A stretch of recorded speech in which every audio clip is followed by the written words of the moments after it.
कल मैं जिस पुस्तक की बात आपके साथ कर रहा था,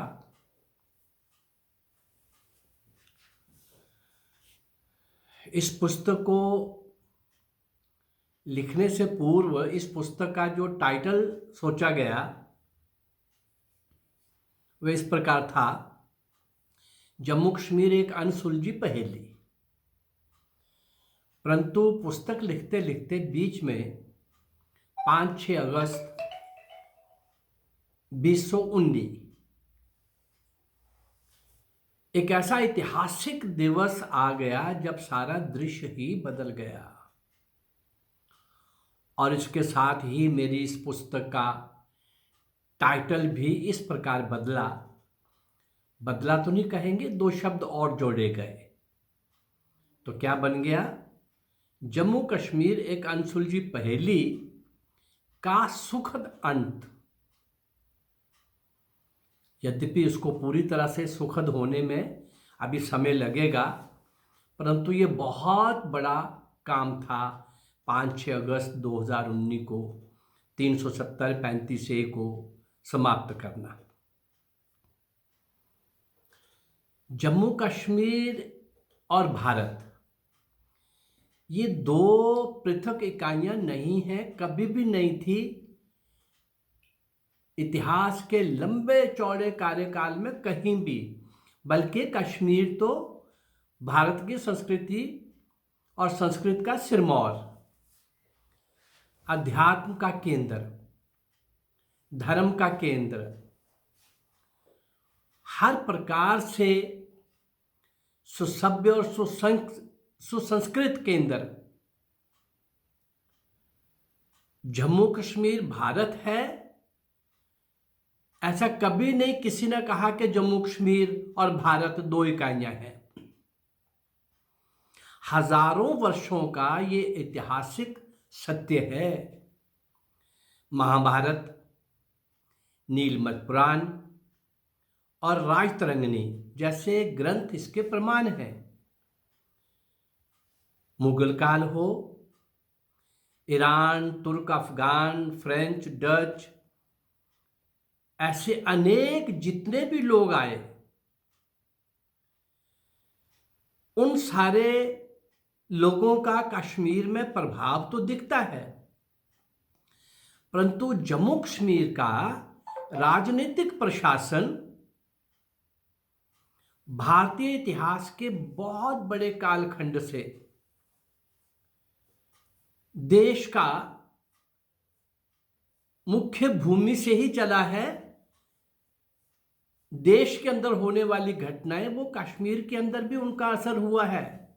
अभी इसी बुक में ही समय समय पर आपको देखने को मिलेगा। तो ये 2 इकाइयां कभी भी नहीं थी। प्राचीन इतिहास में ऐसे अनेक अवसर अब भी आते हैं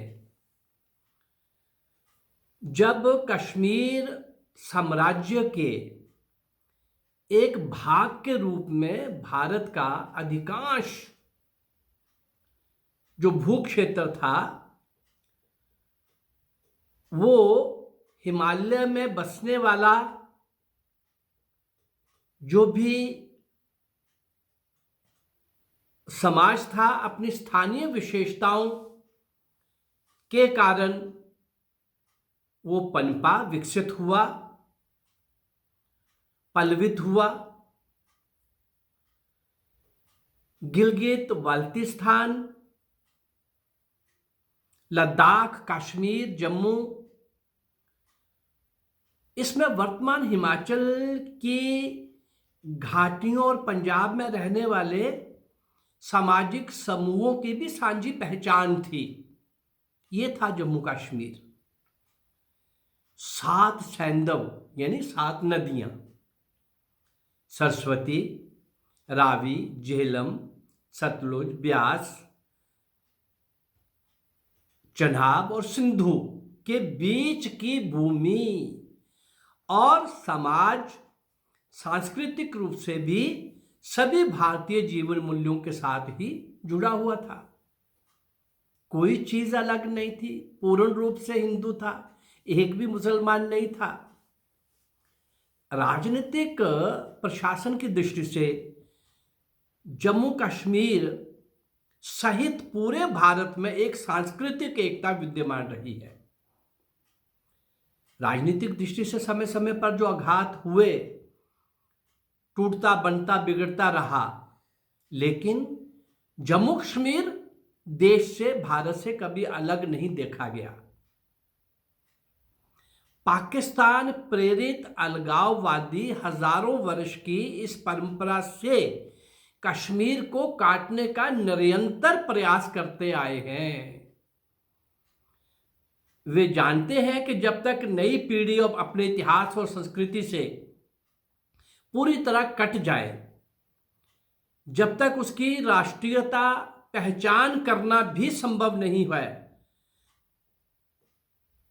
इस प्रयत्न में एक और वे भारत विशेष को अपना हथियार बनाते हैं, हिंदुस्तान कह करके, भारत कह करके, उसको अलग बता करके, और दूसरी ओर विशेष दर्जे जैसी काल्पनिक ढाल को आगे कर समाज को आत्मविस्मृति के लिए विवश करते हैं, भूल जाएं। और भूलने में हम लोग शायद सारी दुनिया के अंदर जाने जाते हैं। इतनी बार विदेशियों का, विधर्मियों का, कितने प्रकार के कबीलों का और कितने प्रकार के लोगों का भारत के ऊपर आक्रमण होता है, और हम उनका जो विशेष एजेंडा जो सदियों से चला हुआ है वो आज भी चला हुआ है, लेकिन हम शायद किसी भी भूल से ना शिक्षा लेना चाहते हैं और जल्दी भूल जाते हैं। वास्तव में शताब्दियों की उथल पुथल और हिंसा के बाद एक शताब्दी का डोगरा शासन तुलनात्मक रूप से शांतिपूर्ण रहा। इस काल की एक अन्य महत्वपूर्ण विशेषता ये थी कि डोगरों ने अपने राज्य का दूर दूर तक विस्तार किया, परंतु पहले उन्होंने नजदीक के जैसे रियासी, राजौरी, चनैनी जैसी छोटी रियासतों को अपने राज्य में मिलाया। उसे फिर 1834 में अपने सेनापति जोरावर सिंह को लद्दाख विजय के अभियान पर भेजा। जोरावर सिंह किश्तवाड़ और जंस्कार होते हुए लद्दाख पहुंचा और पूरी तरह से विजय पताका फहराते हुए वापिस आया। दूसरी बार फिर जोरावर सिंह को गुलाब सिंह के द्वारा तिब्बत विजय के लिए भेजा गया, और तिब्बत विजय में जाने पर कुछ ऐसी कठिनाइयां आई, जीतने का प्रयास भी किया, कुछ हद तक जीता भी, लेकिन जोरावर सिंह की इस अभियान में शहादत हो गई। लद्दाख तक कई विजय अभियान सफल हुए, लेकिन तिब्बत की ये विजय असफल हो गई या शहीद हो गए, काफी हद तक जीत लेने के बाद भी। एक और डेवलपमेंट होता है। 16 मार्च 1846 को अमृतसर में एक संधि होती है, अंग्रेज करते हैं, कश्मीर के राजा गुलाब सिंह के साथ करते हैं, और उस संधि में 16 मार्च 1846 की संधि में अंग्रेज गुलाब सिंह को कश्मीर दे देते हैं। इस प्रकार वर्तमान जम्मू कश्मीर राज्य का एकीकरण होता है। लद्दाख भी जुड़ जाता है, कश्मीर भी मिल जाता है, और इधर जम्मू प्रोविंस के रियासी और ये चनैनी, उधमपुर, ऐसे कई राज्य जो हैं वो मिला लिए जाते हैं। गुलाब सिंह के बाद रणवीर सिंह और प्रताप सिंह ने राज्य पर शासन किया। महाराजा हरि सिंह जो एक बहुत प्रगतिशील शासक थे, राज्य के अंतिम शासक सिद्ध हुए। विश्व में आ रहे परिवर्तनों पर उनकी दृष्टि बराबर बनी हुई थी। उन्होंने जनता की भलाई के लिए अनेक कल्याणकारी कार्य किए और शासन में भी प्रजा को भागीदारी प्रदान की। बालिकों के लिए अनिवार्य शिक्षा, स्वास्थ्य सेवाएं, अस्पृश्यता उन्मूलन जैसी अनेक काम पहल करना, इन सारे कामों के अंदर जो इससे पहले नहीं हो रहे थे, युद्ध स्तर पर काम करने के लिए महाराजा हरि सिंह ने इस प्रकार की पहल की कि उससे ये बहुत योग्य शासक भी सिद्ध हुए। भारत के इतिहास में पिछले 1000 वर्षों से अधिक का समय संघर्ष का रहा है। शासन व्यवस्थाएं बनती बिगड़ती रही। 1757 तक भारत के बड़े भूभाग पर मुस्लिम शासन था। इसके बाद स्थितियां बदली। एक और मराठे शक्तिशाली हुए और महाराष्ट्र से निकलकर सुदूर उत्तर पश्चिम में कटक तक पहुंच गए। दूसरी ओर अंग्रेज भी अपनी शक्ति बढ़ा रहे थे। 1757 में ईस्ट इंडिया कंपनी को दीवानी अधिकार भी प्राप्त हो गए। 1857 तक उन्होंने अपनी कुटिल चालों से हड़प्पन नीति चलाए रखी और भारत के एक बड़े भाग पर प्रत्यक्ष तथा अप्रत्यक्ष शासन अपना स्थापित कर लिया। 1885 में भारतीय राष्ट्रीय कांग्रेस का जन्म हुआ। A.O. ह्यूम नामक अंग्रेज ने उसकी नींव रखी। उसकी स्थापना का उद्देश्य उस समय के प्रभावी लोगों को आगे लाकर एक मंच देना और उनके माध्यम से अंग्रेज शासन के लिए एक सेफ्टी वॉल्व तैयार करना था। वर्षों तक इसकी गतिविधियां क्या रही? अधिवेशन करने, मांग पत्र प्रस्तुत करने और लॉन्ग लिव द किंग गाकर विदा हो जाने तक सीमित थी। परंतु तिलक और अरविंद जैसे लोगों ने प्रवेश के बाद इसके चरित्र को बदलने की कोशिश की। कुछ बदला भी। भारतीय स्वतंत्रता आंदोलन की प्रतीक बन गई। तिलक और विपिन चंद्र पाल, लाल बाल पाल तीनों के जुड़ने से लाल बाल पाल अर्थात लाला लाजपत राय, बाल गंगाधर तिलक और विपिन चंद्र पाल जैसे लोगों ने कांग्रेस के चरित्र को और अधिक बदलने में सहायता की। परंतु गांधी जैसे व्यक्तित्व की छाया में कांग्रेस अनेक भयंकर ऐतिहासिक भूलों के साथ आगे बढ़ती रही। ऑल इंडिया मुस्लिम लीग की 1906 में स्थापना और कांग्रेस से टकराव और लीग की अंग्रेजों से दोस्ती से होने वाले दुष्परिणामों को उस समय कांग्रेस का नेतृत्व अच्छी प्रकार समझ नहीं पाया। अनेक क्रांतिकारियों और नेताजी सुभाष चंद्र बोस जैसे महान देशभक्तों की सोच और कार्यशैली भी कांग्रेस को रास्ते पर नहीं ला पाई। कांग्रेस उसके बाद भी नहीं बदल सकी। कोई विशेष सबक नहीं सीखा कांग्रेस ने।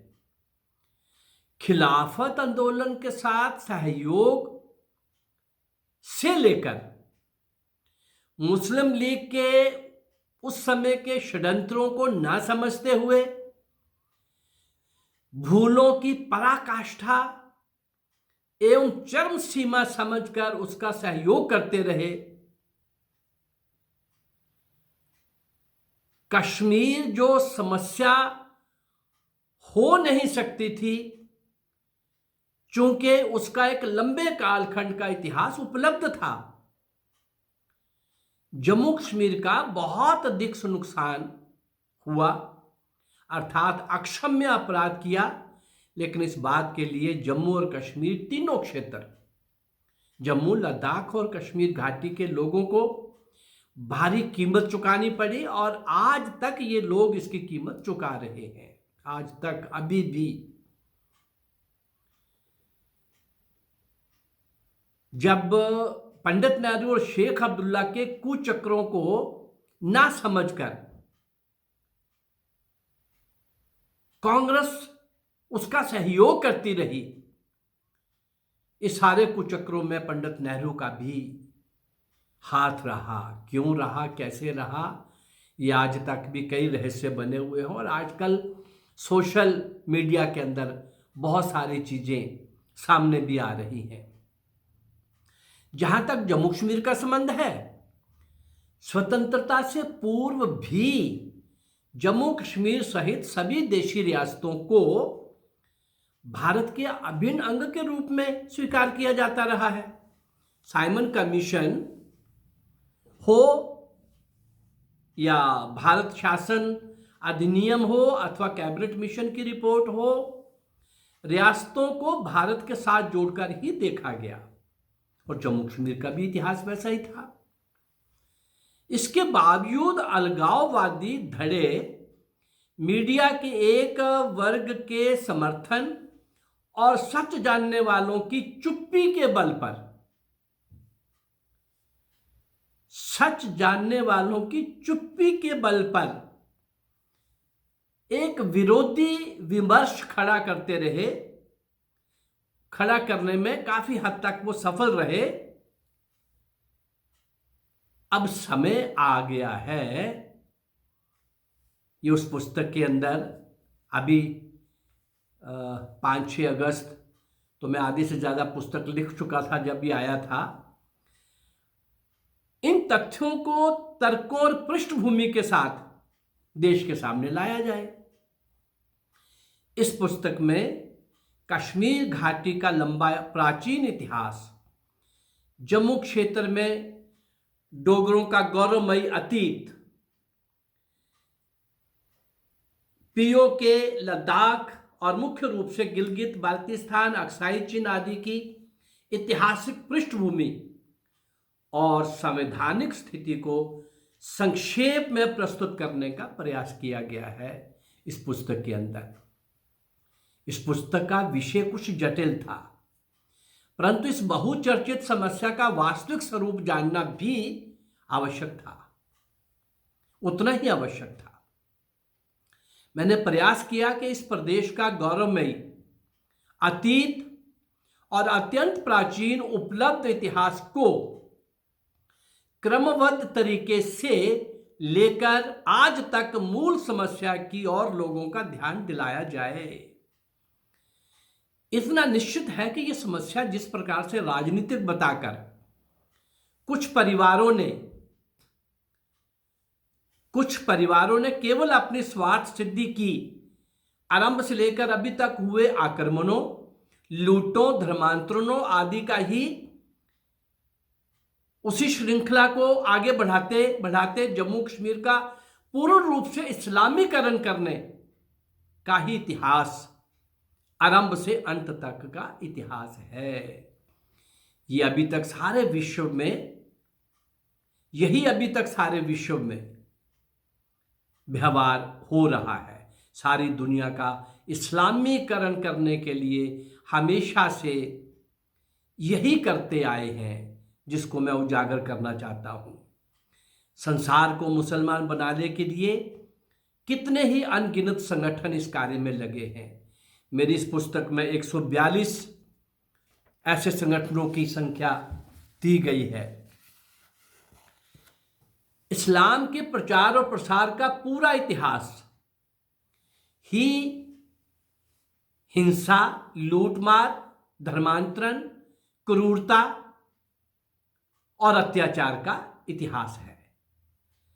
भारत का दर्शन और व्यवहार बिल्कुल इसके विपरीत। दया, दान, विनम्रता, विशालता, अहिंसा, सहृदयता और संवेदनशीलता जैसे से परिपूर्ण मानवीय तथा प्राणी मात्र के कल्याण का इतिहास रहा।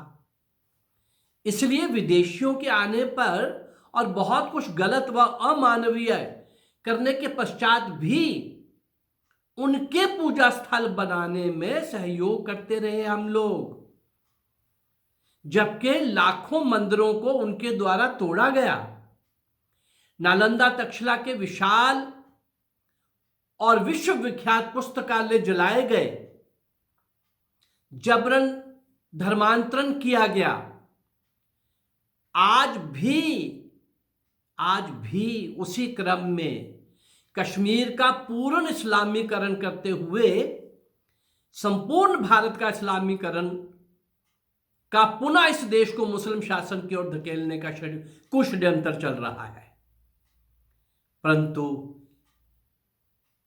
ये सब भूल गए हैं कि मेरा देश बदल रहा है,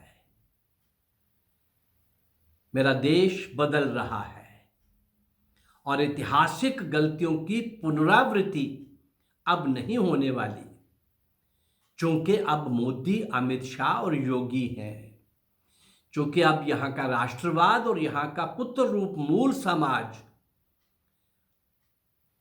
सदियों से, अनादिकाल से रह रहा, वो जागृत हो गया है। वो बाहर से आए हुए आक्रमणकारियों को, आतंकियों को, लुटेरों को और तलवार की नोक पर संख्या बढ़ाकर किसी भी तरीके से लव जिहाद भी उसमें शामिल है।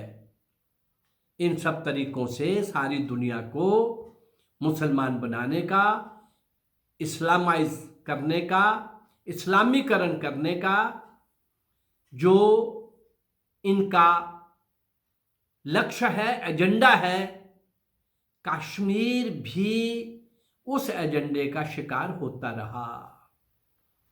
समय समय पर कितना लंबा समय वहां पर विदेशियों ने, विधर्मियों ने जैसे भारत के अंदर आए वैसे वहां भी आए।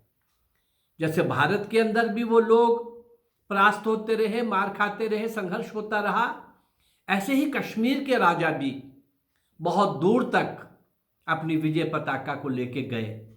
उन सब दुश्मनों को भगाते भगाते, उनका पीछा करते करते मिडल ईस्ट, साउथ ईस्ट तक पीछा करते करते उनको भगाते हुए गए। परंतु एक लंबा इतिहास है और उस लंबे इतिहास का 19 जनवरी को जो 1899 में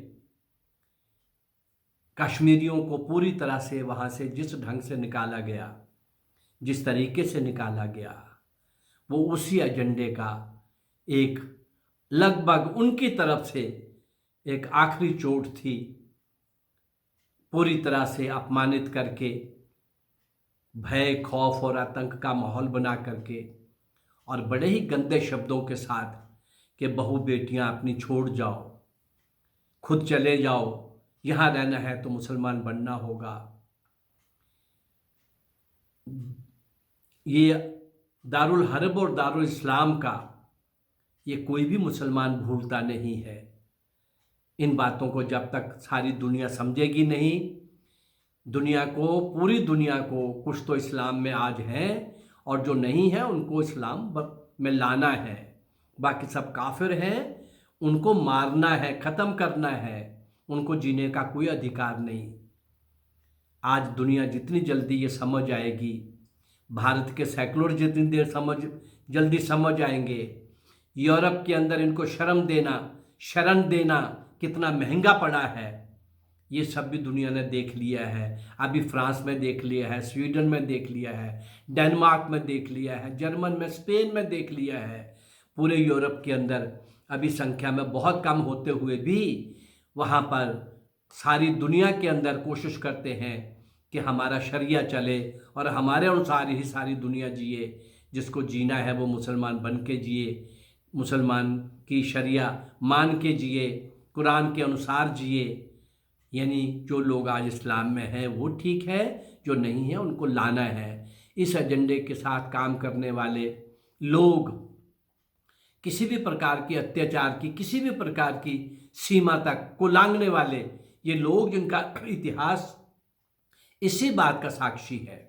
अगर अब भी हम नहीं समझें तो हम इतिहास के पन्नों में कहीं दिखेंगे नहीं, दुनिया के मानचित्र पर कहीं दिखेंगे नहीं। समय रहते हम जितना जल्दी जागृत हो जाएं, संगठित हो जाएं, पूरी तरह से इस बात को समझ करके इसका मुकाबला करने के लिए खड़े हो जाएं, इतना ही बताते हुए इस पुस्तक का अगला भाग हम फिर से कल इसके आगे बढ़ेंगे। जय भारत।